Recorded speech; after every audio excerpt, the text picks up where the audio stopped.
So welcome to the CySA Plus CertCop series. This is the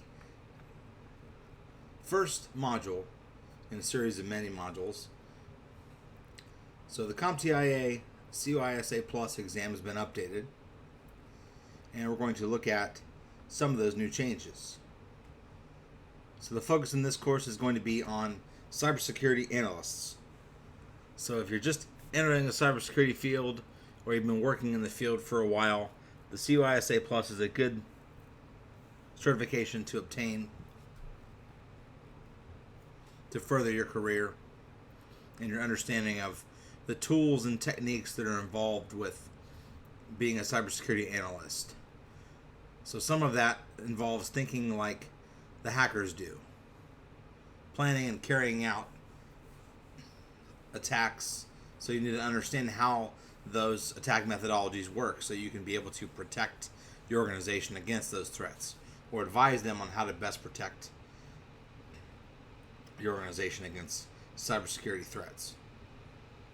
So one of your tasks will be to keep regular tabs on security, preventing data breaches.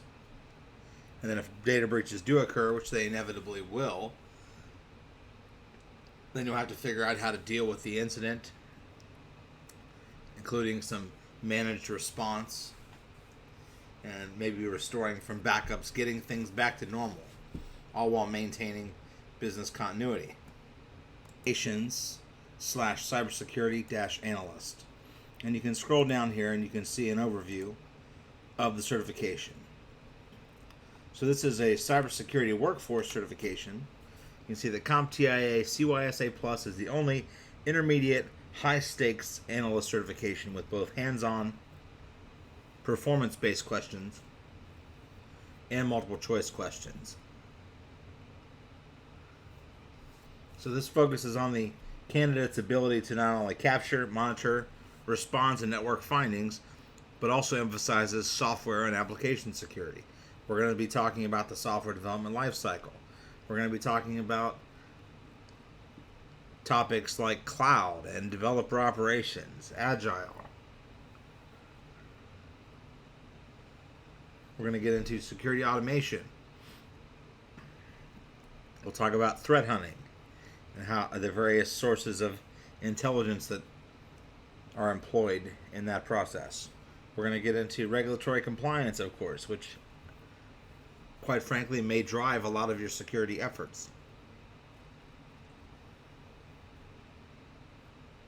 So you can see here, the CySA is the most up-to-date core security analyst skills and upcoming job skills by threat intelligence analysts, application security analysts, compliance, incident responders, and threat hunters to bring new knowledge and techniques for combating threats in and outside of the Security Operations Center.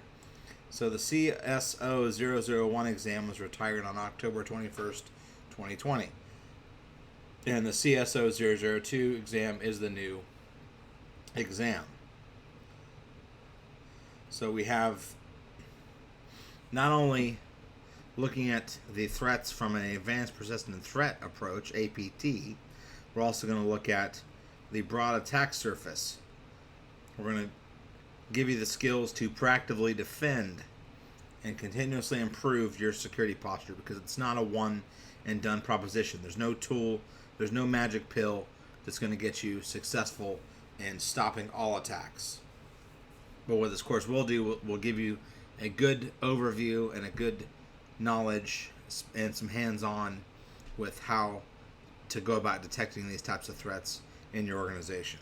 So CompTIA meets DoD standard 8570, as well as the ISO standard that's compliant with the FISMA, Federal Information Security Management Act. So these are the 5 domains. You have threat and vulnerability management. So this will be using threat intelligence to support organizational security. So that's going to be our first module. You have security operations and monitoring. So we're going to talk about continuous security monitoring. We're going to talk about the different configurations, changes to your system, to your network, how to add new controls and improve your security posture. We're going to talk about software. because much of what computing is today involves coding. Even though you're not going to become an expert coder in this course, you'll at least be exposed to some of the methodologies for writing secure code. And the goal of this is to build on some of the things that you learned in the Security Plus course. We're going to talk about incident response.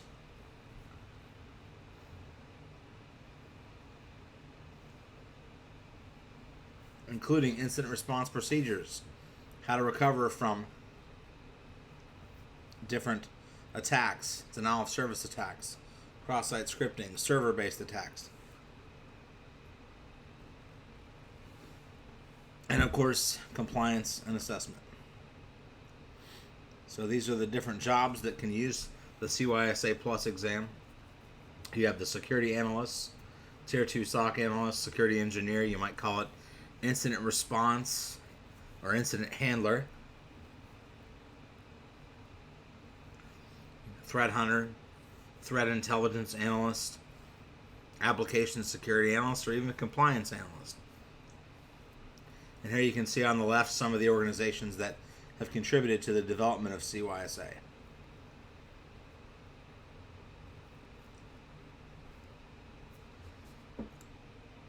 Now you notice here, you scroll down on the page, you get different objectives here, and you get access to some practice questions. So you can see the old exam retired on 2017, or the old exam came out in 2017 rather, and it's a maximum of 85 questions, so no change between the 001 and 002 exam, and it's a mix of multiple choice and performance based. So the multiple choice are going to be your questions that you have to pick the best answer.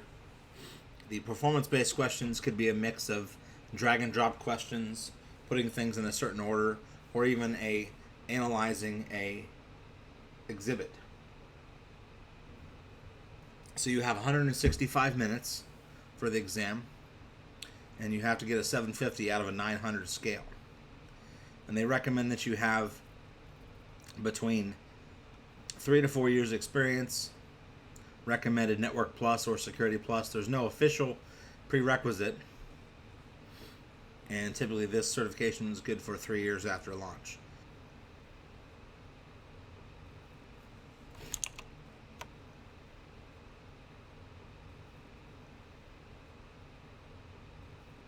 So once you put in your information, you're going to get these exam objectives, which we're going to look at here. It talks about the exam and all stuff that's on the website. You can see the breakdown here of the different modules. There are 5 modules. Previous exam there were 6. Now, these 5 modules are weighted different percentages. Now, that doesn't mean that just because domain 3 is higher than domain 2 that you can just ignore domain 2. You have to do a combination of studying of these different exam domains so you can be successful. In many cases, these exam materials build on one another, so by the end of the course, we will have covered every single topic in each of the domains. So domain 1, threats and vulnerability management, we're going to get into different threat management, threat intelligence sources. We're going to look at threat actors. We're going to look at different attack frameworks.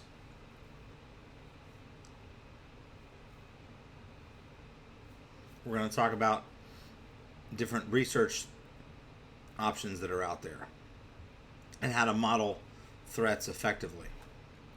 We're going to be able to teach you how to, given a scenario, understand vulnerabilities. We're going to talk about validating that certain vulnerabilities exist, how to run different types of scans, credentialed, non-credentialed scans. We're going to talk about the different assessment tools.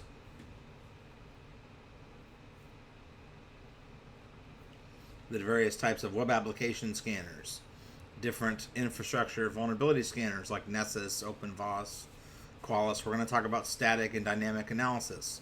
We're going to get into enumeration. Network mapping tools like Nmap, HPing. We'll even touch on some of the wireless assessment tools like AirCrack, Reaver. And one of the new additions to the cloud or to the CySA Plus curriculum is the inclusion of some different cloud infrastructure assessment tools. With the ubiquity of cloud, we're starting to see lots more assessment tools available so you can keep your cloud infrastructure secure, because your organization may have a combination of on-premise and cloud technology, so you have to think three-dimensionally. We're going to talk about the different threats and vulnerabilities associated within specialized technology like mobile, Internet of Things, SCADA, real-time operating systems. And we'll talk about different ways to mitigate cloud security threats, the different cloud models. We're going to talk about APIs. We're going to get into software vulnerabilities, different types of vulnerabilities, be they web vulnerabilities, web that lead to different types of exploits. We're going to talk about some of the OWASP top 10. And then we're going to get into module 2, or domain 2, software and system security. So we're going to talk about cloud versus on-premise. We're going to talk about virtual desktop infrastructure. We're going to talk about segmentation. We're going to talk about the different types of security, the different models of security, role-based, mandatory access control. We're going to get into software assurance. We're going to get into DevOps and DevSecOps. We're going to talk about the SDLC. We're going to talk about hardware.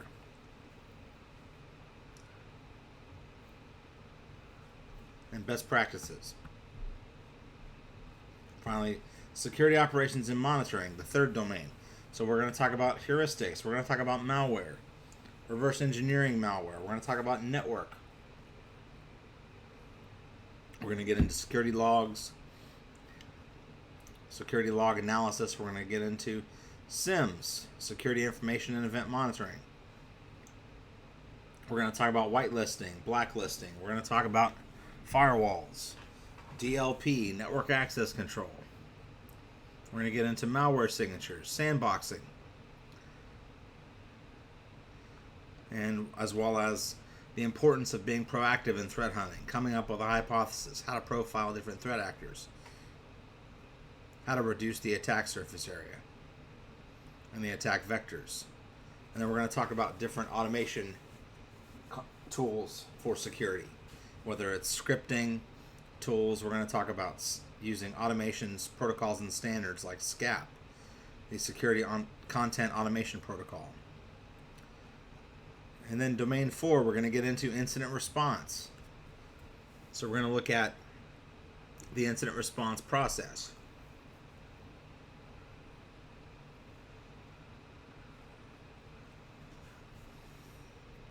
We're going to talk about communication plans, regulatory disclosure. We're going to get into legal considerations, HR, public relations. We're going to talk about PII and PHI.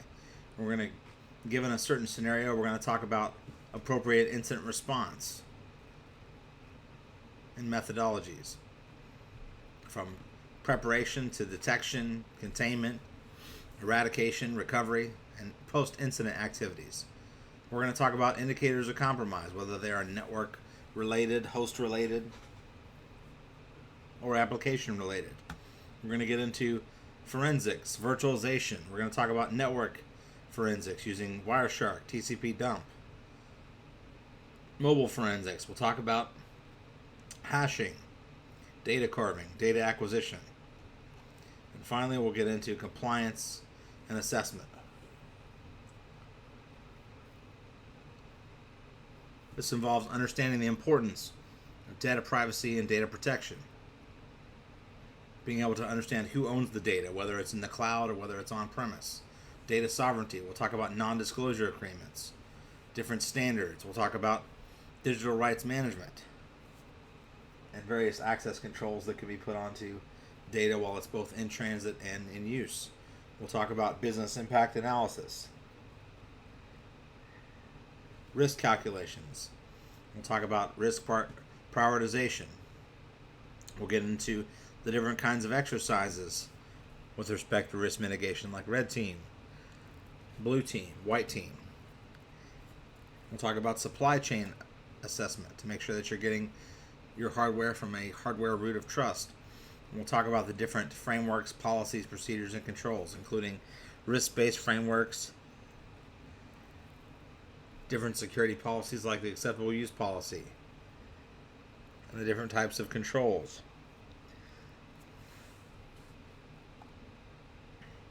And there's also a handy list of acronyms here for you as well. And these will be incorporated into your cert tips. Notice that some of the acronyms may have more than one meaning, or you may see the same acronym more than once. Some CompTIA exam questions may only give you the acronym and expect you to know the acronym, so there's no way of getting around that aspect. So one other thing you can get from the exam website are some practice questions. With a number blocked on the caller ID, after starting the conversation, the caller begins to request information. Which of the following techniques is being applied? Well, that is a telltale sign of social engineering. And you'll see that the answers are down at the bottom. These are typical of questions that you might see on the CompTIA exam. So you'll see, let's look at question 3. Security analysts determined that an email containing a malicious attachment was sent to several employees within a company, and it was not stopped by any of the email filtering devices. An incident was declared. During the investigation, it was determined that most users deleted the email, but one specific user executed the attachment.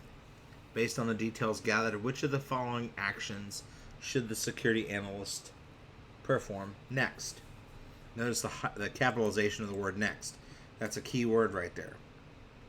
So in this case, you want to mitigate risk. So the best answer is going to be taking the machine offline and looking for event logs and processes related to unknown or unauthorized software. And so that is C. So you have some questions here at your disposal. There's a lot of good information out there. A couple other sites I'll quickly recommend for purposes of just reference material, which these will be in your cert tips as well. One of these sites is called sectools.org.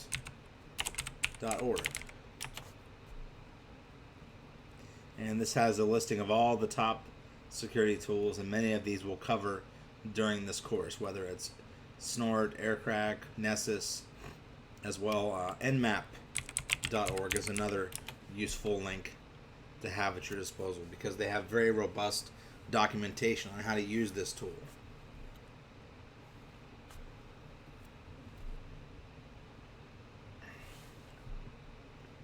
So some final thoughts for the intro.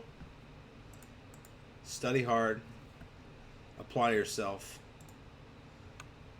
review the materials we give you, make sure that you take copious notes, and highly recommend that you make some flashcards and become familiar with the command line. The command line in many of these tools run both on Windows and Linux, but the primary way most attackers will get at your network is through the use of a Linux distribution called Kali. Kali Linux is the pen testing or ethical hacking distribution, and it has gone through several iterations. It was formerly called Backtrack, but Kali Linux is you download either and install it on a laptop as your operating system, or you can run it in a virtual machine.